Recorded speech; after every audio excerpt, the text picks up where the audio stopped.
तो हमारे सामने आज एक बहुत ही दिलचस्प स्रोत है। ये कोई भारी भरकम कानूनी दस्तावेज नहीं है, बल्कि एक काल्पनिक 3D विजुअलाइजेशन प्रॉम्प्ट है और इसे 1986 के एक पुराना लेकिन आज भी बेहद जरूरी कानून को समझने के लिए डिजाइन किया गया है, स्त्री अशिष्ट ग्रुपण प्रतिषेध अधिनियम। और यही चीज इसे खास बनाती है। हाँ? हम कानून को शब्दों में नहीं बल्कि तस्वीरों में देखने की कोशिश करेंगे। ये एक तरह से इस कानून का ब्लूप्रिंट है जो हमें इसकी आत्मा तक ले जाने का वादा करता है। बिल्कुल। तो हमारा आज का मिशन सिर्फ इस कानून के प्रावधानों को जानना नहीं है, बल्कि इस विजुअल बाइट के जरिए उसे परत दर परत खोलकर ये समझना है कि वो काम कैसे करता है और क्यों बनाया गया था। चलिए इसमें गोता लगाते हैं। पहली तस्वीर एक अंधेरी इंडस्ट्रियल सी जगह। इसे देखकर पहली चीज क्या समझ आती है? देखिए, पहली नजर में ये माहौल ही गैर कानूनी और छिपा हुआ सा लगता है। ये कोई खुली जगह नहीं है, बल्कि एक बंद अंधेरी फैक्ट्री है जहां कुछ ऐसा हो रहा है जिसे समाज की नजरों से दूर रखना जरूरी है। ये विजुअल हमें सीधे तौर पर अधिनियम की धारा 4 की दुनिया में ले जाता है, जो ऐसी किसी भी सामग्री के उत्पादन पर रोक लगाती है। और वो गहरे लाल रंग की चेतावनी वाली रोशनी, वो सिर्फ माहौल को डरावना बनाने के लिए नहीं है, बिल्कुल। हाँ, उसका एक कानूनी मतलब है। हाँ वही, वो एक तरह से खतरे का संकेत दे रही है, एक लक्ष्मण रेखा खींच रही है कि यहाँ जो हो रहा है वो गलत है। बिल्कुल। वो लाल रोशनी इस कानून के मूल उद्देश्य यानी प्रतिषेध या प्रोहिबिशन का प्रतीक है। ये कानून सिर्फ अपराध हो जाने के बाद सजा देने के लिए नहीं बनाए। इसका पहला काम अपराध को होने से रोकना है, और इसी सोच को वो बीच में रखी प्रिंटिंग प्रेस मशीन और पुख्ता करती है, जो चल नहीं रही बल्कि बीच में ही रुकी हुई है। हाँ, जब मैंने पहली बार ये विजुअल देखा तो मुझे ये रुकी हुई मशीन समझ नहीं आई थी।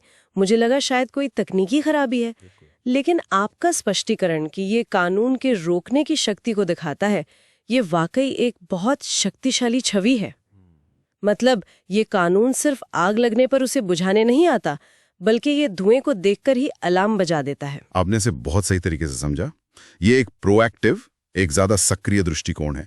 मशीन का रुक जाना दिखाता है कि कानून के पास यह अधिकार है कि वो ऐसी किसी भी गतिविधि को बीच में ही रोक दे। और उस पर छप रही जो अधूरी अशिष्ट छवि है, वो ये बताती है कि अपराध पूरा होने का इंतजार करने की कोई जरूरत नहीं है। ठीक है, तो पहले विजुअल ने हमें बताया कि ये कानून रोकथाम पर आधारित है, लेकिन सवाल ये है कि ये रोकता क्या है? अशिष्ट रूपण या इनडिसेंट प्रेजेंटेशन का असल में मतलब क्या है? मुझे लगता है अगला विजुअल इसी गुत्थी को सुलझाएगा। हाँ, क्योंकि यही तो इस पूरे कानून की नींव है। अगर इसकी परिभाषा ही स्पष्ट ना हो तो पूरा कानूनी बेमानी हो जाएगा। तो अगला दृश्य एक बड़े पारदर्शी 3D शीशे के पैनल का है। इसके अंदर एक महिला की आकृति को इस तरह दिखाया गया है जो अभद्र है, और जैसे ही हम उसे देखते हैं पैनल पर ही 3D टेक्स्ट में कानून की परिभाषा उभर कर आती है। और यहाँ ये समझना बहुत जरूरी है कि कानून की नज़र में अशिष्ट गुणुपण का मतलब सिर्फ नग्नता या अश्लीलता नहीं है। परिभाषा इससे कहीं ज्यादा गहरी है। कानून कहता है किसी महिला का ऐसा चित्रण जो अपमानजनक हो, उसके चरित्र को कलंकित करे, या जिसे देखने से समाज में दुराचार, भ्रष्टाचार या नैतिकता को हानि पहुंचने की संभावना हो। ये संभावना शब्द बहुत महत्वपूर्ण है। मतलब ये जरूरी नहीं कि नुकसान हो ही। अगर नुकसान होने की सिर्फ आशंका भी है तो भी वो इस दायरे में आ जाएगा। ये तो परिभाषा को बहुत ज्यादा व्यापक बना देता है। बिल्कुल, और यही इसका उद्देश्य है। ये सिर्फ तस्वीरों पर नहीं, उनके प्रभाव पर ध्यान केंद्रित करता है। अब मान लीजिए ऐसी कोई तस्वीर बन भी गई, कानून सिर्फ बनाने वाले तक ही सीमित नहीं रहता।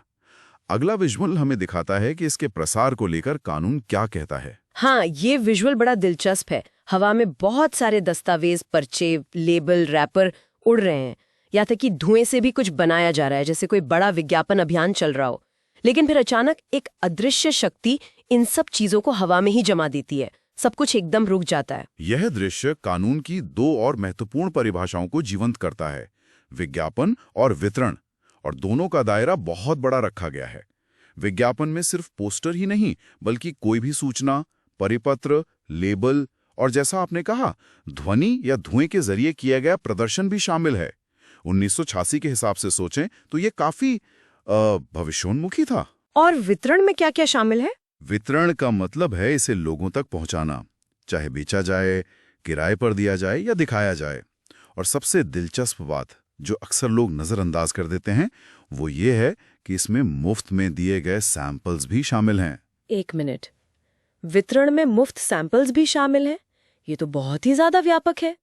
इसका मतलब अगर कोई किसी आपत्तिजनक किताब की 10 कॉपी अपने दोस्तों को मुफ्त में भी दे दे तो वो भी अपराध ही माना जाएगा। ये थोड़ा सख्त नहीं लगता? ये सख्त लग सकता है, लेकिन कानून के इरादे को देखिए।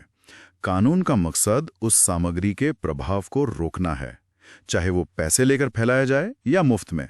असर तो दोनों ही सूरतों में होगा। इसलिए कानून यहां कोई ढील नहीं देता। वो अदृश्य शक्ति जो सब कुछ रोक देती है, वो इसी कानून की निरंकुश शक्ति का प्रतीक है। तो अब तक हमने समझ लिया कि कानून क्या रोकना चाहता है और उसकी परिभाषा कितनी विस्तृत है। पर सवाल ये है कि इसे जमीन पर लागू कौन करेगा और कैसे? मुझे लगता है हमारा अगला विजुअल इसी प्रक्रिया पर रोशनी डालेगा। हाँ, अब हम कानून के प्रवर्तन यानी एनफोर्समेंट की बात करेंगे, जो धारा 5 के तहत आता है। किसी भी कानून की असली ताकत इसी बात में होती है कि उसे लागू कैसे किया जाता है। तो यहाँ हम एक 3D मॉडल देखते हैं जो एक राजपत्रित अधिकारी का है। पहला सीन काफी नाटकीय है। यह अधिकारी एक घर के दरवाजे के बाहर खड़ा है लेकिन अंदर नहीं जा रहा। विजुअल साफ इशारा कर रहा है कि वो चाहकर भी अंदर नहीं जा सकता। और ये इस कानून के एक बहुत ही महत्वपूर्ण सुरक्षा उपाय को दिखाता है। धारा 5 अधिकारी को तलाशी और जब्ती का अधिकार तो देती है, लेकिन वो नागरिकों की निजता का भी सम्मान करती है। कानून स्पष्ट कहता है कि कोई भी अधिकारी किसी के निजी निवास गृह यानी घर में बिना वारंट के प्रवेश नहीं कर सकता। ये शक्ति के दुरुपयोग को रोकने के लिए एक बहुत जरूरी संतुलन है। ये एक बहुत जरूरी संतुलन है। शक्ति के साथ साथ सीमाएं भी तय की गई हैं। लेकिन फिर सीन बदलता है। अब वही अधिकारी एक अवैध गोदाम जैसी जगह में है और वहां से किताबें, फिल्में, रेखाचित्र, हर वो चीज जब्त कर रहा है जिसमें महिलाओं का अशिष्ट चित्रण है। ये उस अधिकारी की शक्तियों का दूसरा पहलू है। सार्वजनिक स्थानों या व्यावसायिक परिसरों में जहां उसे यह मानने का वाजिब कारण है कि इस कानून का उल्लंघन हो रहा है, वो बिना वारंट की तलाशी ले सकता है और आपत्तिजनक सामग्री को जब्त कर सकता है। तो आप देख सकते हैं कि कानून कैसे निजता की रक्षा और अपराध की रोकथाम के बीच एक महीन रेखा पर चलता है। ठीक है, तो सामग्री जब्त हो गई, अब अपराधी का क्या होगा? सजा क्या है? इसके लिए हमारा अगला विजुअल है दंड का, जो धारा 6 पर आधारित है। यहाँ न्याय का एक 3D तराजू है, एक पल्ले में अपराध और दूसरे में सजा। ये क्लासिक प्रतीक है जो दिखाता है कि हर अपराध के लिए एक तय नतीजा होता है। कानून यहाँ तक शब्द का इस्तेमाल करता है, जिसका मतलब है कि सजा कुछ महीनों से लेकर अधिकतम 2 साल तक हो सकती है। ये जज को अपराध की गंभीरता के अनुसार सजा तय करने की छूट देता है, शायद इस उम्मीद में कि अपराधी सुधर जाएगा। लेकिन अगर वो नहीं सुधरा तो विजुअल आगे बढ़ता है और दूसरी बार दोषसिद्धि होने पर वो छोटी सी कोठरी अचानक बड़ी और ज्यादा भयावह हो जाती है और उस पर लिखी सजा भी कई गुना बढ़ जाती है। न्यूनतम 6 महीने से अधिकतम 5 वर्ष तक का कारावास और 10,000 से 1 लाख तक का जुर्माना। दंड का ये बढ़ता हुआ क्रम एक दिलचस्प कानूनी सोच को दिखाता है। ये सिर्फ सजा बढ़ाना नहीं है, बल्कि ये कानून की नज़र में आदतन अपराधी को समाज के लिए ज्यादा बड़ा खतरा मानता है। पहली बार में सुधार का मौका, लेकिन दूसरी बार में माना जाता है कि ये गलती नहीं, एक सोचा समझा अपराध है, इसलिए सजा इतनी कठोर हो जाती है। यहाँ न्यूनतम 6 महीने की शर्त भी है, यानी जज को कम से कम इतनी सजा तो देनी ही होगी। और ये जुर्माना 1986 में शायद एक बड़ी रकम रही होगी, लेकिन आज के दौर में इसकी क्या अहमियत है? क्या ये इस कानून का एक कमजोर पहलू माना जा सकता है? ये एक बहुत ही वैध सवाल है। समय के साथ कई कानूनों के जुर्माने अप्रासंगिक हो जाते हैं। हालांकि दूसरी बार के अपराध के लिए जुर्माना 1 लाख रुपए तक है, जो आज भी एक ठीक ठाक रकम है। लेकिन आपका सवाल सही है, क्या सिर्फ जुर्माना इस तरह के अपराध को रोकने के लिए काफी है, खासकर जब इसमें बड़ी व्यावसायिक कंपनियां शामिल हों? इस पर बहस होती रहती है। ये वाकई सोचने वाली बात है। चलिए, अब हम अपने अंतिम विजुअल पर आते हैं, जो इस अपराध की कानूनी प्रकृति को समझाता है। ये थोड़ा तकनीकी लग सकता है, लेकिन ये समझना जरूरी है कि गिरफ्तारी और जमानत के मामले में ये कानून कहाँ खड़ा है। हाँ, ये धारा 8 के बारे में है और ये इस कानून की डिजाइन का एक बहुत ही अनोखा पहलू है। तो अंतिम दृश्य में हम एक बड़ा सा 3D ताला देखते हैं, जिस पर लिखा है जमानती, बेलेबल, और इस ताले के ठीक पीछे एक पुलिस अधिकारी का मॉडल है, जिसके पास संज्ञेय अपराध का लेबल है, कॉग्निजेबल ऑफेंस। ये दोनों शब्द एक साथ देखकर थोड़ा विरोधाभास महसूस होता है। बिल्कुल, और इसी विरोधाभास में इस कानून का संतुलन छुपा है। पहले संज्ञेय या कॉग्निजेबल को समझते हैं। इसका सीधा सा मतलब है कि पुलिस इस अपराध में आरोपी को गिरफ्तार करने के लिए मजिस्ट्रेट के वारंट का इंतजार नहीं करेगी। शिकायत मिलने पर या ठोस जानकारी होने पर वो तुरंत कार्रवाई कर सकती है। ये इस अपराध की गंभीरता को दिखाता है। इतना गंभीर है कि पुलिस बिना वारंट के आ सकती है, पर फिर जमानत मिलना आपका हक है। आमतौर पर तो गंभीर अपराधों में जमानत मिलना मुश्किल होता है। आपका सवाल ही इस कानून के डिजाइन की खूबी को उजागर करता है। देखिए, कानून बनाने वालों ने शायद ये सोचा कि इस कानून का दुरुपयोग भी हो सकता है, किसी पर झूठा आरोप लगाना आसान हो सकता है।